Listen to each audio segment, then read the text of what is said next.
Welcome to this new series of practice questions for the CWI Fundamentals Examination, also known as CW Exam Part A.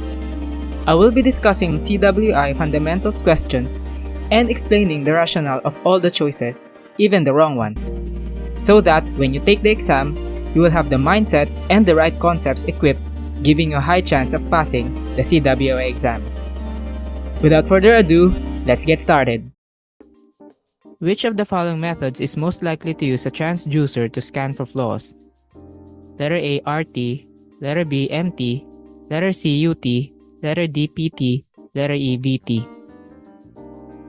The NDT method most likely to use a transducer to scan for flaws is UT or ultrasonic testing.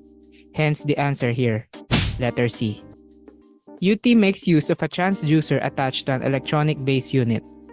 This machine generates precise electronic pulses transmitted through a cable to the transducer. RT is an NDT but makes use of preferential radiation transmission or absorption. Magnetic particle test, or MT, utilizes magnetic field to detect surface and subsurface discontinuities. PT, or penetrant testing, uses the principle of capillary action to detect flaws. VT is visual testing or visual inspection, where the inspector detects flaws by using his naked eye and some measuring instruments. The answer here is letter C, UT. For plain carbon steels, how are hardness and tensile strength related? Letter A, increase hardness, decrease tensile strength. B, increase hardness, increase tensile strength. C, decrease hardness, increase tensile strength. D, hardness and tensile strength can both be increased by tempering. E, hardness and strength are not related. As hardness increase, tensile strength also increase. Hence, the answer here is letter B. A great approximation of this is the formula of BHN, which is equal to half of the ultimate strength in KSI. This alone can be a great reminder that as hardness increase, the tensile strength also increase. BHN is Brinell hardness number, which measures the resistance of the material against indentation, which is the hardness. Hydrogen in the molten weld metal can cause A, undercut and overlap, B, cracking and porosity, C, incomplete penetration and incomplete fusion, D, porosity and slag inclusions, E, hydrogen will diffuse during welding and will not cause problems. Now, this question pertains to welding discontinuities and defects. Let's run through all of the choices. Porosity is normally caused by the presence of contaminants or moisture in the weld zone, which decompose due to heat and form gases. And one of them is hydrogen. Because our atmosphere contains moisture, hydrogen from said decomposition of moisture causes this discontinuity. Other sources of moisture or hydrogen can be poorly stored electrode, moisture in the base metal, and with the shielding gases as well. Cracks can also be a result of hydrogen entrapment which propagates in the intergranular or transgranular structure of the metal. Letter B is the answer here. Hydrogen in the molten weld metal can cause cracking and porosity. Now let's discuss the other choices, why it is the wrong answers. Undercut is a surface discontinuity which occurs in the base metal directly adjacent to the weld. It is a condition in which the base metal has been melted away during the welding operation and insufficient filler metal deposited to adequately fill the resulting depression. Overlap in the meantime is the protrusion of weld beyond the weld toe or root. It appears though that the weld has overflowed the joint and laying on the adjacent base metal. Incomplete penetration is a discontinuity associated only with groove welds. It is a condition where the weld metal does not extend through the joint thickness. Incomplete fusion in the meantime is a weld discontinuity in which fusion did not occur between weld metal and fusion faces or adjoining weld beads, meaning the weld metal and the base metal did not fuse together. Letter E is obviously not correct because hydrogen is one of the causes of cracking and porosity. The answer here is letter B, cracking and porosity. Which of the following results from improper termination of the SMAW electrode and shrinking of the molten weld pool during welding. Letter A, porosity. Letter B, slag inclusions. Letter C, delayed cracking. Letter D, crater cracking. Letter E, incomplete fusion. Crater cracking occurs at the termination point of individual weld pass. If the technique used by the welder to determine the arc does not provide for complete filling of the molten weld puddle, the result will be a shallow region or a crater. Hence the answer here, letter D, crater cracking. It is a result of improper termination of the welder at the arc which does not provide a complete filling of the molten weld puddle. For the choices, porosity here is the result of moisture or gases in the weld. Slag inclusions normally occur between the weld and base metal, where foreign solids like slag, flux, tungsten, or oxide slips through the weld. Delayed cracking is categorized under cold cracks, which occur after the metal has cooled to ambient temperature.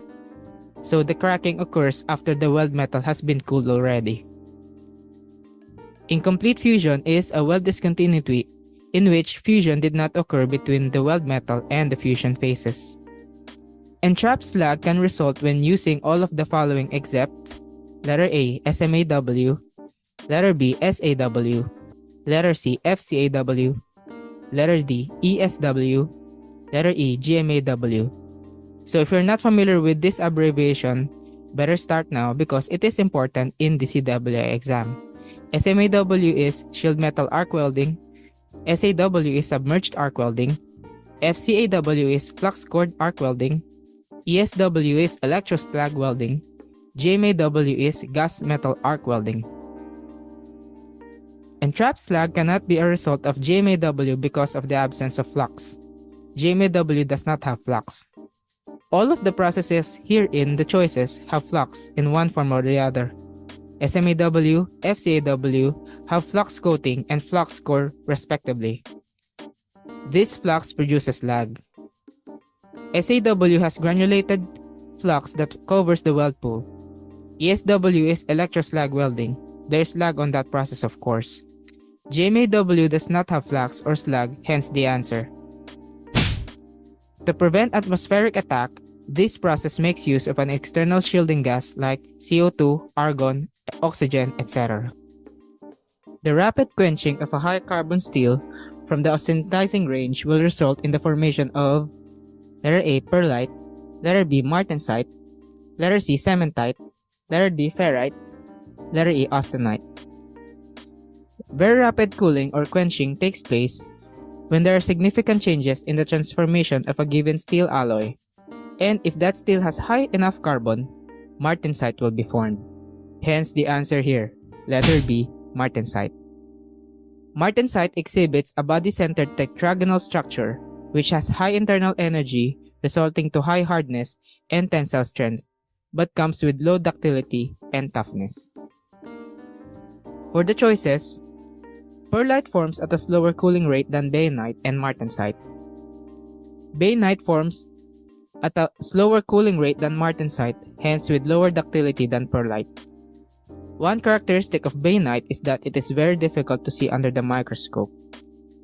Austenite forms at around 1300 degrees Fahrenheit when perlite and ferrite began to change to austenite, but not all of them.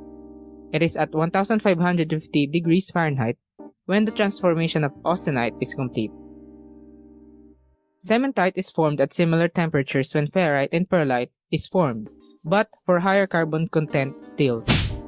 When an austenitized carbon steel is cooled to room temperature, an increase in the cooling rate will result in letter A, increase in hardness and decrease in ductility, letter B, an increase in tensile strength and a decrease in hardness, letter C, a decrease in tensile strength and an increase in hardness, letter D, an increase in ductility and a decrease in hardness, letter E, a decrease in hardness and an increase in ductility. As a general rule, when austenite is cooled rapidly, hardness increases and ductility decreases because of the formation of martensite, which exhibits lower toughness. Letter B does not normally happen because hardness normally increase with tensile strength. C is just the opposite of letter B, and letter D is just the opposite of B, and letter E is the direct contrast of the answer. Hence, the answer here is letter A, an increase in hardness and a decrease in ductility. Generally, when an austenitized carbon steel is cooled to room temperature at a higher cooling rate, it becomes more brittle, hence the decrease in ductility and decrease in toughness.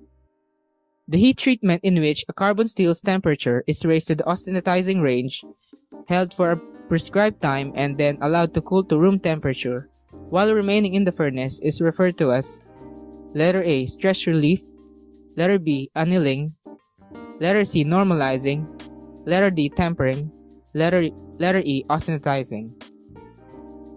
Annealing is the slow cooling of metal to improve its ductility. The slow cooling occurs when this metal is remained at the furnace until it reaches room temperature. Hence, the answer here is letter B, annealing. For the choices, stress relief is the general process of removing residual stress after welding, and the other choices refer to other heat treatment processes aside from austenitizing, which is the process of formation of austenite at different temperatures depending on the material composition. Which of the following is least affected by the surface finish of the specimen? Letter A, tensile strength, letter B, fatigue strength, letter C, impact strength, letter D, Nick break test, letter E, macro etch. All of the material properties mentioned in the choices are affected by surface finish, and imperfections in the metal can cause stress concentrations that can affect tensile strength. Surface finish is one of the factors considered in the calculation of endurance strength or fatigue strength. Impact strength is greatly affected by these imperfections because materials are easier to break when there are surface finish issues. Macro etch testing is a test that reveals surface imperfections, and just like any surface and subsurface testing, surface finish has an effect on this testing if not properly done, like surface preparation, etc. Nick break test is a test for determining the quality of the weld. It breaks open the weld lengthwise. Surface finish has nothing to do with the inspection and preparation of this test, hence the answer. Letter D, Nick break test. The heat treatment in which a carbon steel's temperature is raised to the austenitizing range, held for a prescribed time and then allowed to cool to room temperature in still air is referred to as letter A, austenitizing, letter B, normalizing, letter C, annealing, letter D, quenching, letter E, tempering. Normalizing is the cooling of metal from the austenitic range to room temperature in cool air. So for example, in annealing, you cool the material but you leave the furnace open to expose the metal in air. That is normalizing. Austenitizing is the process of formation of austenite at different temperatures depending on the material composition. Quenching is the rapid cooling of metal by form of oil or liquid bath, increasing the material's hardness. Annealing is the slow cooling of metal to room temperature, and tempering is increasing the material's toughness after quenching. Hence, the answer here is letter B, normalizing. A written qualified procedure prepared to provide direction for making production welds to code requirements. A. Procedure qualification record. B. Welder performance qualification. Letter C. Welding procedure specification. Or letter D. None of the above. So this question pertains to what is the welding document that is used to provide a direction for the welder in making sound production welds. So what do you call that document? So the answer here is letter C, welding procedure specification. This welding document is like a recipe or a written step-by-step procedure that is used by the welder in making sound production welds. So this is the document that the welding inspector should refer to as well in ensuring that the quality assurance metrics or the quality assurance documents has been followed or is being followed at site, because this has been proven to produce sound welds. Next question. A record of variables recorded during the welding of the test coupon. It also contains the test results of the tested specimen. Recorded variables normally fall within a small range of the actual variables that will be used in production welding. So this question also pertains to the pertinent welding documents that are used at site or is being used for the welders and welding inspectors alike. So letter A, procedure qualification record. B, welder performance qualification. Letter C, welding performance specification. Or letter D, none of the above. So this welding document refers to the record of the variables used during the production of the test coupon, meaning as the welder produces the test coupon, this is where the variables are being recorded, more like a lab report, with the parameters being listed in the test report. So what do you call that document? Now, this document is called the procedure qualification record. So this is where you qualify the weld as specified in the welding procedure specification. Meaning to say that the welding procedure specification will not go or should not go without the procedure qualification record, as it is the document proof that the welding procedure specification will produce the sound weld as specified in the written procedure. Next question. This is the record of welder qualification tests and shall include the essential variables, type of test, and the ranges qualified. Letter A, procedure qualification record. Letter B, welder performance qualification. Or letter C, welding procedure specifications. Or D, none of the above. So the answer of course in this question is letter B, welder performance qualification. So this welder performance qualification is an important welding document that specifies the range of variables that the welder is qualified in accordance with the applicable codes and standards. For example, the welder is qualified with ASME 9, so the essential variables specified for that process is included in this document. Also, the range of the variables qualified and the tests that the welder has done to prove that he is qualified for that welding process. So remember that the welder is being qualified for a specific welding process, not a specific procedure. Because if you qualify the welder for a specific procedure, you can just imagine thousands and thousands of documentation will be needed for that welder to be qualified for that specific procedure. So next question. These variables, if changed, will be considered to affect the mechanical properties of the weldment and therefore shall require re-qualification of the WPS. So what do you call this variable? Letter A, essential variables. Letter B, supplementary essential variables. Letter C, non-essential variables. Letter D, none of the above. So the answer here is if the variables will affect the mechanical properties of the weld and base metal, so it is called the essential variable. So examples of these essential variables are the base metal, the filler metal, the type of preheat and post-heat, and the chemical composition of the weld metal. So those are some of the examples of essential variables. So some of it varies slightly some of it varies slightly according to the specific welding process that is being specified in the code or in the standard. So if these variables are changed, it will require re-qualification of the WPS. So you will need a new PQR for if you changed the one of the essential variables. So this is the reason why some of the welding procedure specifications have multiple PQRs, because maybe the essential variables have been changed in one of those revisions. Then you have to support that WPS with another qualification.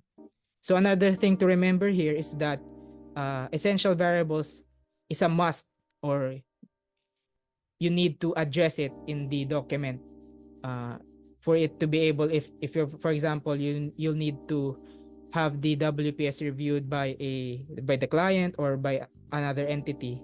So you need those essential variables to be addressed properly, so as not to so as to prevent the back and forth review of those documents between the other entity or the client you are serving. Next question. This is required for metals for which the referencing code or standard requires toughness test in addition to the essential variables for each welding process. So what do you call this essential variable or this variable? Letter A, essential variables. Letter B, supplementary essential variables. Letter C, non-essential variables. Letter D, none of the above. So if you need toughness test, impact, such as IZOD, sharpen, those kinds of tests, so you'll need to address the supplementary essential variables, letter B. So these supplementary essential variables will become essential if toughness tests are required. For example, if you are looking into codes such as ASME B31.3, API 1104, or ASME 9, or depending on what construction codes you are in.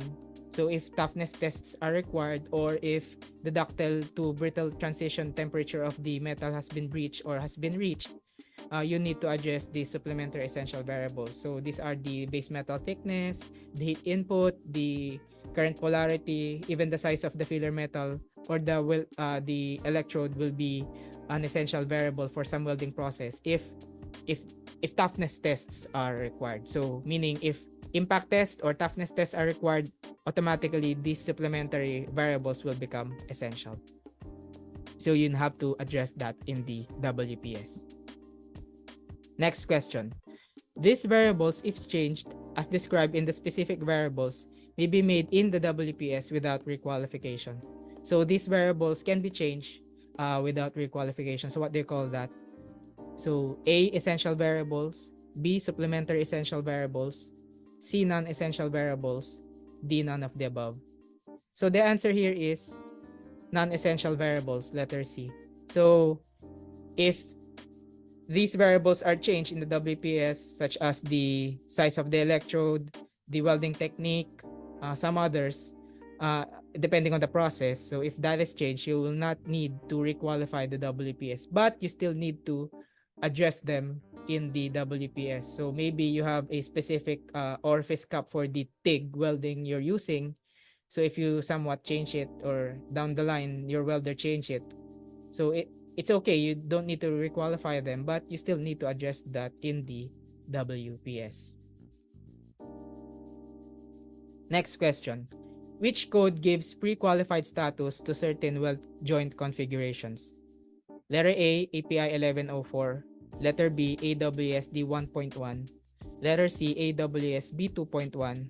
Letter D, ASME 9. So the code that gives pre-qualified status to weld joint configuration is letter B, AWS-D 1.1. Actually, the structural code for others such as D16 among those are among the AWS list have pre-qualified joint configuration, or they pre-qualify the WPS, meaning you don't need a test coupon to qualify the welding procedure specification, as long as the limits listed in those codes and standards are not being exceeded. So if you exceed that, you'll need to qualify those. And some of the processes specified in the pre-qualified status are also specified in order for the welding procedure specification to be pre-qualified. So sometimes, for example, in D11, some welding process are not pre-qualified. For example, GMAW short circuiting or GMAW short circuiting. You cannot pre-qualify that. You'll need a test coupon to, or you'll need a PQR to determine if that welding procedure will be accepted. Next question, how does a welder become certified? So letter A, certification can only be done or can only be obtained by taking a weld test given by a CWI, graduating from a weld school, having documented proof of 5 years in welding industry, or letter D, documenting successful completion of a weld test according to the requirements of an applicable standard. So depending on what code you are in, So the qualification of the welder differs, but the most common is that, as I've said, depending on the code or standard. So the answer here is letter D. So the welder can become certified, for say for example with ASME 9 or aws-cwi 11 if he qualifies for the weld test that is being specified in the standard or in the code. So for example, they have different qualification tests that will be needed. If the welder passed those tests, then he will become a certified welder for that specific standard or for the process or for the specific welding process of that standard. Next question. AWS D11 has a pre-qualified list of welding processes. Which of the following is not a pre-qualified process? Letter A, SMAW or stick. B, GTAW or TIG. C, GMAW, short circuiting. S is for short circuiting. Or letter D, FCAW. So I think I preempted this question a while ago. So the answer here is letter C, GMAW, short circuiting. So this gas metal arc welding short circuiting is not a pre-qualified process because the current and voltage setting for this process is very low. The heat input is very low, that the chance of having a discontinuity in the weld is very high. So the code, the AWSD11 code specified it as you need to qualify it with a procedure qualification record, or you have to test a coupon in order for the welding process to be qualified. So if you don't have that proof or test document proof, this welding document or this welding process will not be qualified. Which of the following is not a valid qualification of the weld procedure? Letter A, pre-qualification. Letter B, welding test coupons. Letter C, mock-up tests. Letter D, writing a procedure only. So if we're gonna run through the choices, so pre-qualification is a valid qualification of the weld procedure depending on the code. So AWSD11 specifies a pre-qualification of a welding process if the limits of the parameters are not being exceeded. So letter B, welding test coupon, is also a valid qualification of the weld procedure. Letter C, mock-up tests. So if there are constraints at site that needed a mock-up, it will be tested. It will be tested in accordance with the actual site conditions, because maybe the welding position is too tight, the clearances, etc. So you need a mock-up for that. Even though the code or standard does not require mock-up tests, so if the employer or the owner requires it, so you will need a mock-up test specified in the procedure qualification. So that is a valid qualification of the weld procedure. So letter D, writing a procedure only. So depending on the code or standard, if you write a procedure only without qualification tests, so the keyword here is only, so that is not a valid qualification of the welding procedure. So just a tip, if you are answering for a certification exam, if those over-encompassing statements like only, all, maybe that denotes maybe a wrong answer for the certification exam. So similar to that situation, this statement that is indicating only is the wrong answer. So meaning this is not included in the qualification of the weld procedure. So the answer here is letter D, writing a procedure only. So you'll need the three choices above, pre-qualification or welding test coupons or the mock-up tests, in order to qualify a weld procedure. Dwell time is a term associated with which NDE method? Letter A, MT. Letter B, PT. Letter C, RT. Letter D, ET. Letter E, UT. Dwell time is closely associated with penetrant testing. Dwell time, by definition, is the total time that the penetrant or emulsifier is in contact with the test surface, including the time required for application and the drain time. This is not applicable for any other tests mentioned in the choices. Hence, the answer here is letter B, PT. The material property expressed in terms of an endurance limit is letter A, fatigue strength, letter B, toughness, letter C, tensile strength, letter D, ductility, letter E, hardness. The property that is expressed in terms of endurance limit is the fatigue strength. For the mechanical engineers out there, if you can remember the Goodman and Soderberg equation, the endurance limit of the material is synonymous with the fatigue strength. Looking at the other choices, toughness is the resistance of a material against impact, tensile strength is the capacity of the material against a given load, ductility is the property of material to yield against a load without breaking, and finally, hardness is the resistance of a material against indentation. Hence, the answer here is letter A, fatigue strength. The welding inspector is usually not responsible for which of the following? Letter A, checking for proper electrode storage. Letter B, verification of a welder's qualification. C, witnessing all repairs. D, in re-inspecting repairs. E, checking fit-up.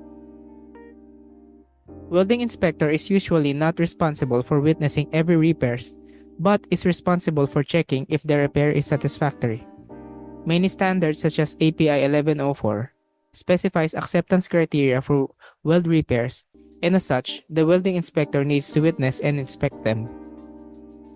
Checking for proper electrode storage is essential since these electrodes have a manufacturer-prescribed storage parameters that is needed to be followed, such as storage temperature to eliminate moisture.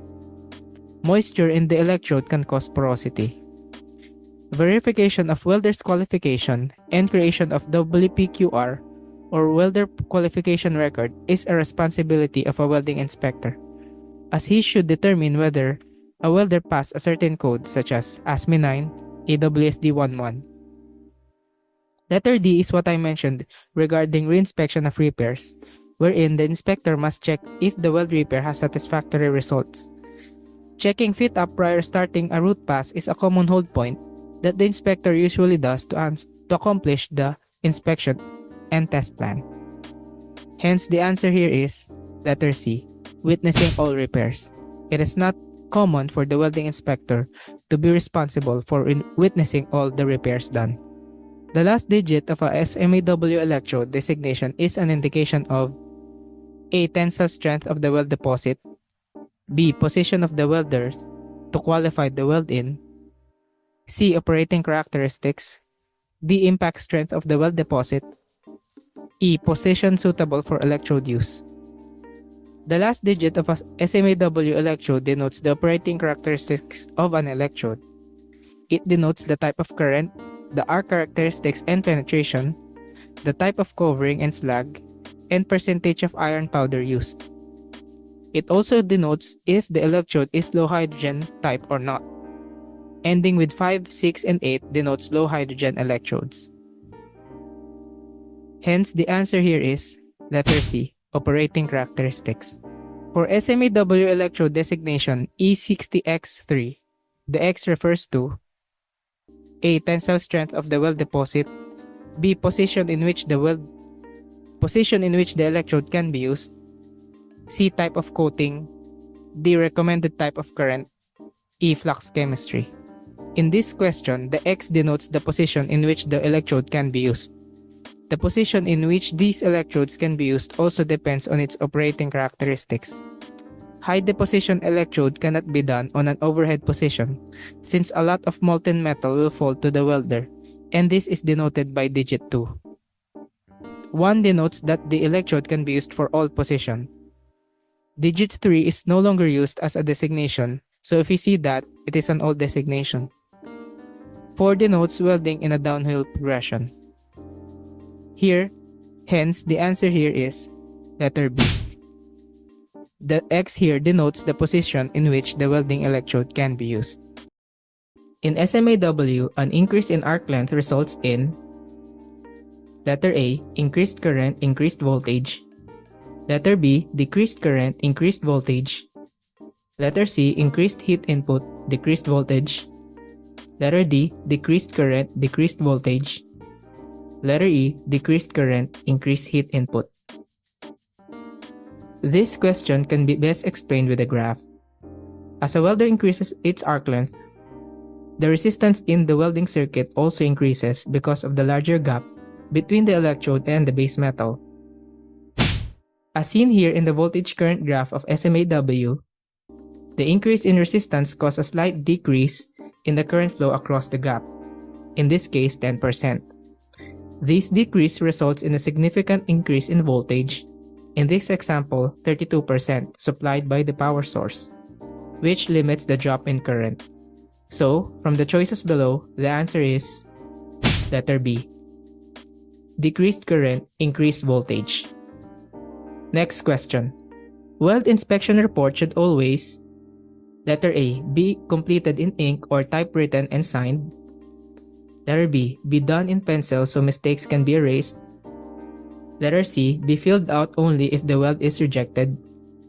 Letter D, retyped by a clerk so that everything is readable. Letter E, include the welder's identification. Letter B is not advisable since temporary written reports are prone to ineligibility later on. Weld report is done whether the weld is accepted or rejected, so letter C is not the answer. The weld inspection report shall be done by the one who inspected the weld, preferably the one in charge of the welding quality control program or a CWI. It can be retyped by a clerk but is not necessary.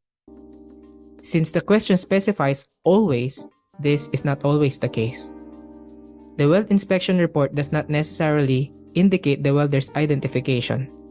The report may contain the welder ID but not always needed. The answer here is letter A, be completed in ink or typewritten and signed.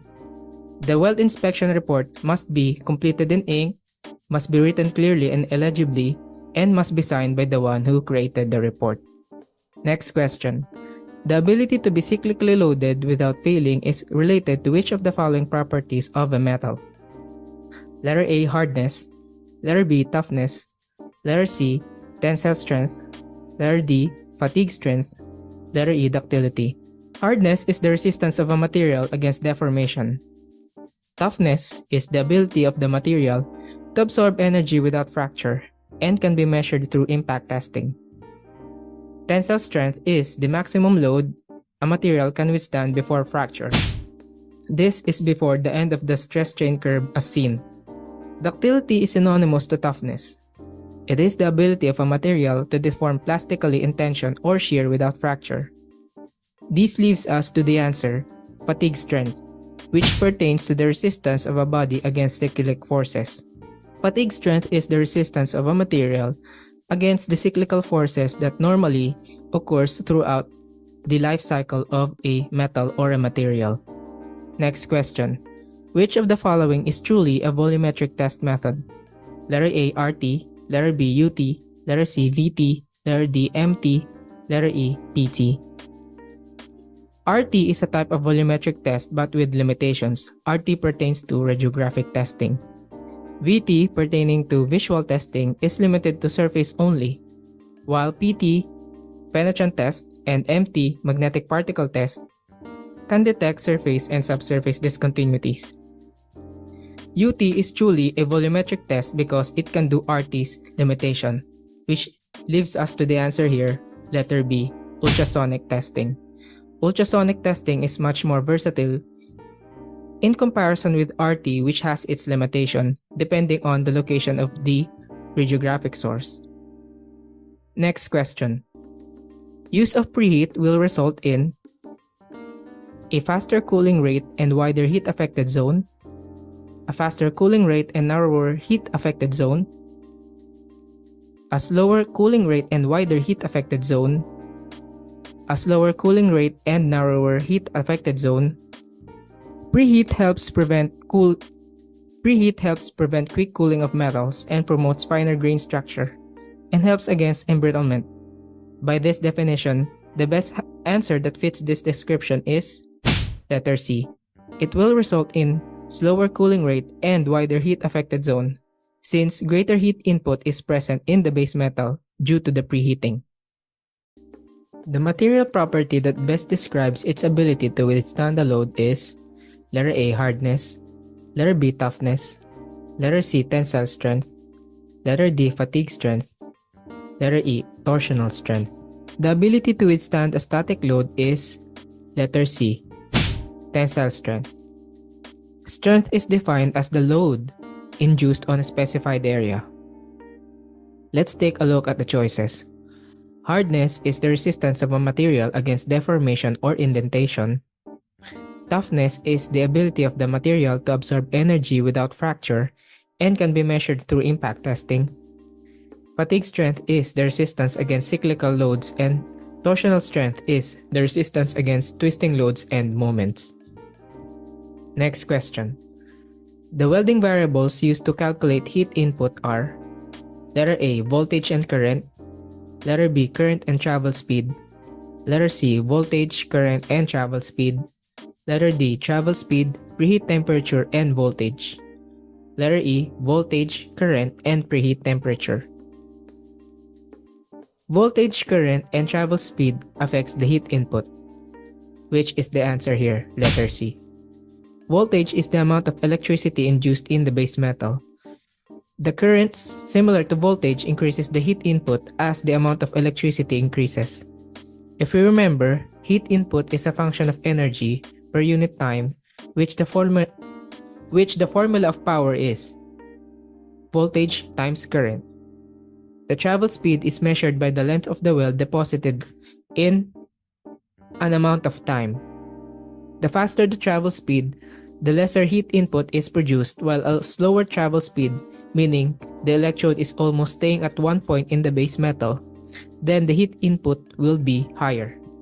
Preheat temperature does not have anything to do with heat input but will have something to do with the grain structure of the material, which then affects the material's hardness and weldability.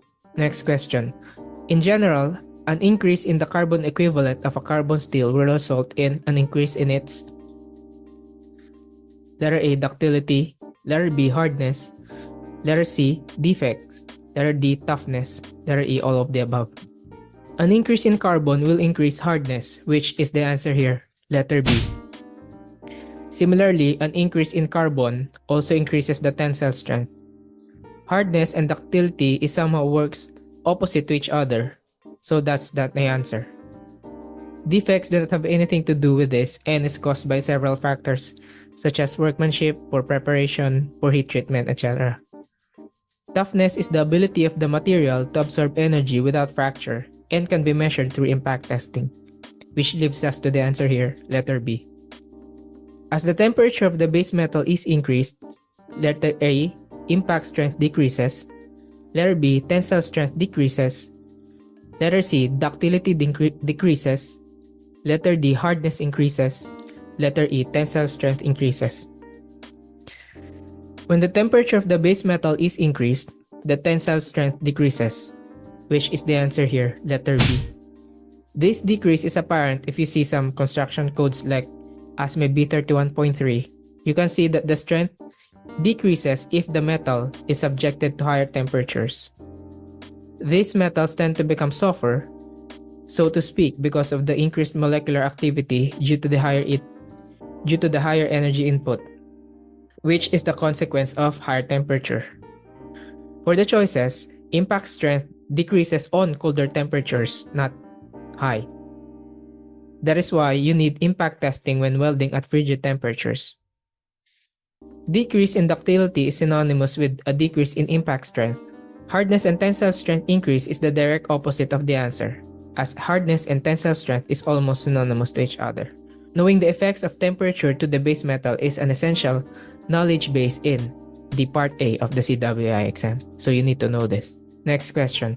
A weld inspection plan should be developed A, before welding begins, B, during welding, C, after welding is completed, D, before shipping the work, letter E, only when there's a problem. A weld inspection plan should be developed before the welding begins, which is the answer. Similar to an inspection test plan, which must be approved prior to the actual inspection activity. This inspection plan also defines the hold points in which the welding inspector will inspect the result of an activity. For example, the root pass will not be able to proceed to the next activity if and only if it yielded a positive result. These hold points will be difficult to implement if these inspection plans are done anytime after the welding activity begins. Which of the following represents the proper eye protection for SAW? Letter A. Welding helmet with filter lens of the appropriate shade. B. Clear safety glasses. C. No eye protection is required because there is no visible arc. D. Tinted safety glasses. Or letter E. A full face shield with a shade number 5 minimum. So unlike the other welding processes, submerged arc welding process has a high operator appeal because of the lack of a visible arc, which allows the welding operator to control the welding without the need for a filter lens and other heavy protective clothing. Since the flux covers the molten pool of metal, the arc is not visible and lesser smoke is generated, unlike other welding processes. But with this, you still need to protect your eyes because of the flux, but no specific tint protection is needed. Hence, the answer here is letter D. In this question, you need to be familiar of two aspects of welding inspection: safety and the welding process itself. Next question. An E7018 SMAW electrode exhibits which of the following characteristics? Letter A. Low hydrogen used on AC only iron powder. Letter B. Low hydrogen used on AC and DCEN.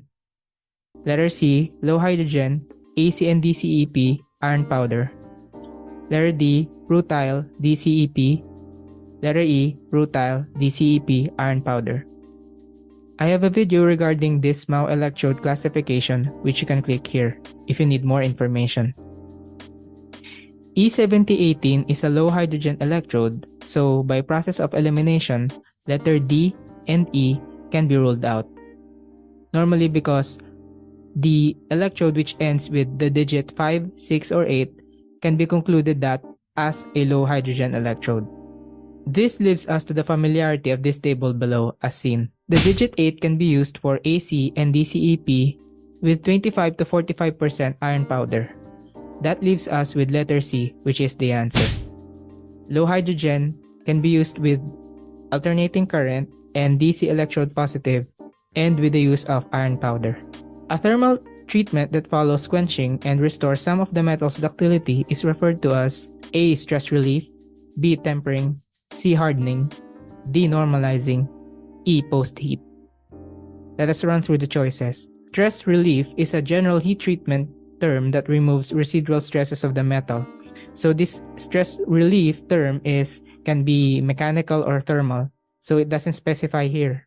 Normalizing is the heat treatment process where the metal is cooled in still air, which results in a middle range of being a ductile and brittle material. Hardening here in the meantime is synonymous with quenching because if the metal is subject to quick cooling in order to create, for example, tool steels, which are very hard metals and are used for fabrication equipment like milling machine, lathe machine, etc. Post-heat is a term used to relieve residual stress of the metal and is applied after the welding process, and normally is a thermal process. Which leaves us to the answer, which is letter B. Tempering restores some of the material's ductility, which follows after quenching. Since quenching's intention is to rapidly cool the metal to make it harder, it will lose some of its ductility. Tempering attempts to restore some of that metal's ductility to an acceptable range, depending upon the welding procedure specifications. Next question. Which of these methods is most often used to eliminate the high residual stress by welding? Letter A. Pre-bending. Letter B. Shot blasting. C. Quenching rapidly after welding. D. Post-weld heat treating. E. Preheating. So pre-bending here refers to the parts before welding to counteract shrinkage by introducing pre-stressing. So when you pre-stress a part before welding, you counteract the shrinkage that will be caused by welding. So this term is called pre-bending. So it does not fit the description of the question, which eliminate the high residual stress.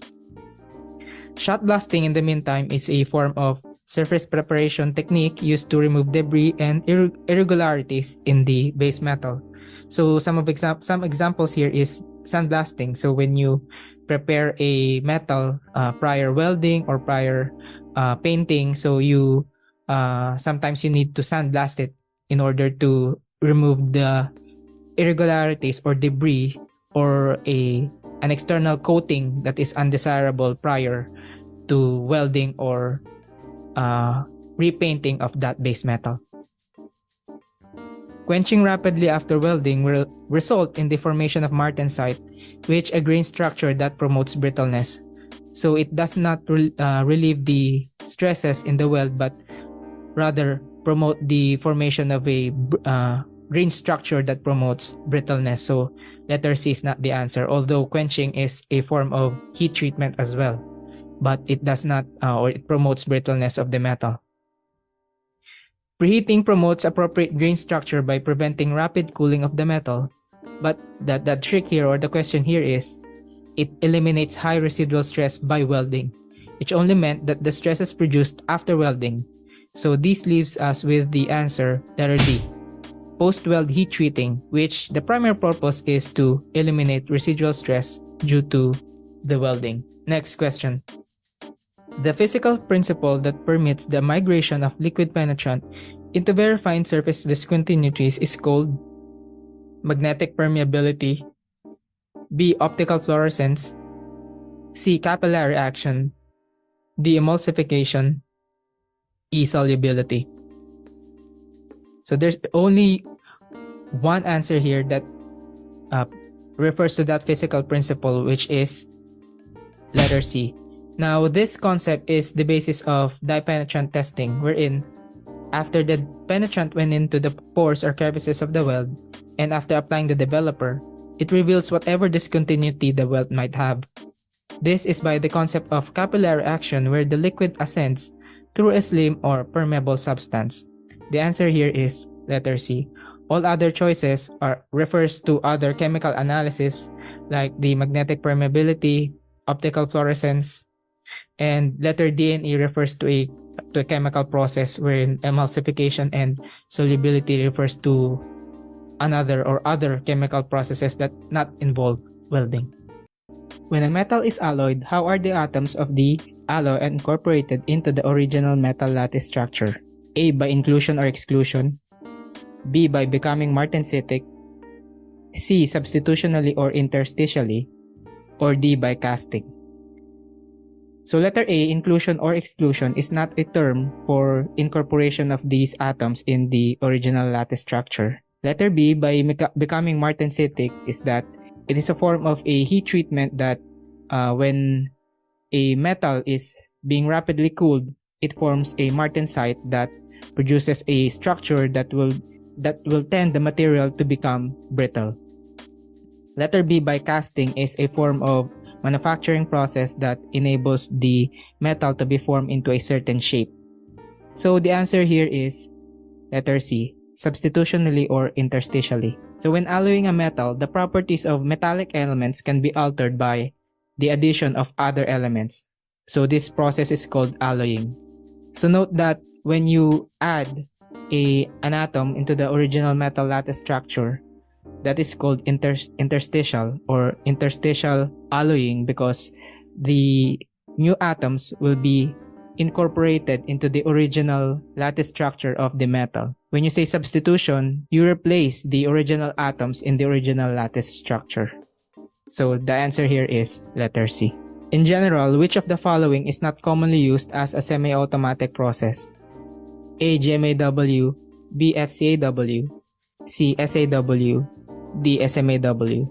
So letter A, B, and C use an automatic process of feeding the filler metal or the wire into the gun of the welding machine. So that goes for MIG welding, for GMAW, for FCAW that goes as well. And of course, SAW can be an automatic process because of the automatic feeding of the electrode or the wire into the gun or into the welding machine. It also has an automatic feeding of the flux so as to prevent the atmospheric attack of the hydrogen and other moisture from the gases surrounding the weld.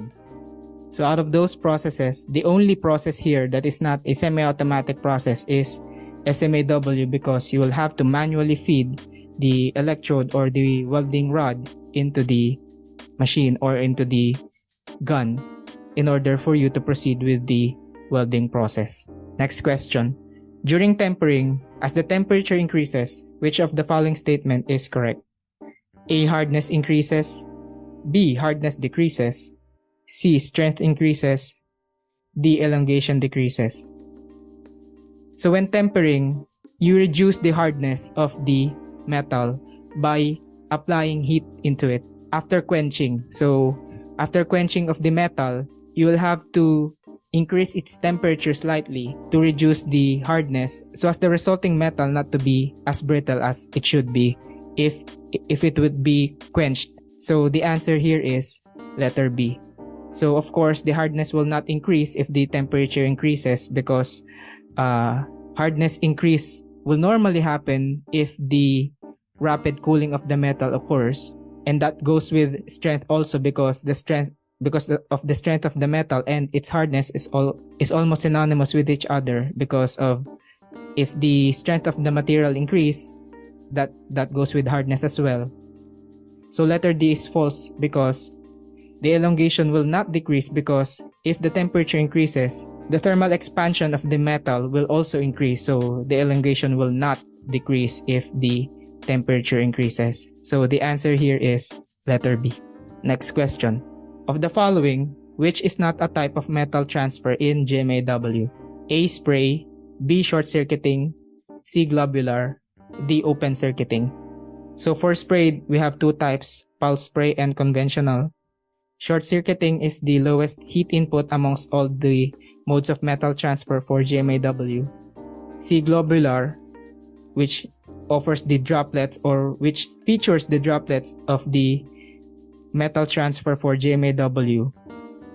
And that leaves us with the open circuiting, which is not the type of metal transfer in GMAW. Next question. Of the following tests, which can be used for the actual determination of a material's toughness? A. Charpy. B. Magnetic particle test. C. Tensile test. D. Bend test. So what you need to remember here is the test for toughness of a material should be impact. Impact tests normally look for the material's toughness of the metal. So out of these choices, magnetic particle reveals the discontinuity of the welded metal, so that's not the answer. Tensile test reveals the strength of the base metal or the weld metal depending on the test you conducted it to. Bend test actually reveals the soundness of the weld depending on the code or standard you are following. So the answer here is letter A, Charpy. So Charpy is a type of impact test where you produce a notch on the metal. Basically, you produce a intended discontinuity on the metal, and then you can measure its toughness after you conduct this impact test. Which GMAW metal transfer mode results in the least amount of penetration? A. Globular. B. Short circuiting. C. Pulse spray. D. None of the above. Globular transfer occurs at a lower voltage and current but at higher levels than short circuiting. This enables deeper penetration due to the amount of current and heat input. Pulse spray or pulse transfer varies the current during the process, which enables all-position welding because of more control over the weld. It can also be used for thinner metals which cannot be applicable for globular or the conventional spray transfer, which leaves us to the answer here, short circuiting. Short circuiting has the lowest heat input out of all the GMAW modes of transfer because of its low voltage and current setting. Next question. The melting point of carbon steel is approximately A. 2250 degrees Fahrenheit, B. 2375 degrees Fahrenheit, C. 2780 degrees Fahrenheit, or D. 3000 degrees Fahrenheit. If you would look at the iron carbon phase diagram, the temperature in which carbon steel turns into molten liquid is approximately 2800 degrees Fahrenheit. Where you can see the line between the ferrite and the liquid, that means the temperature above it will melt the carbon steel.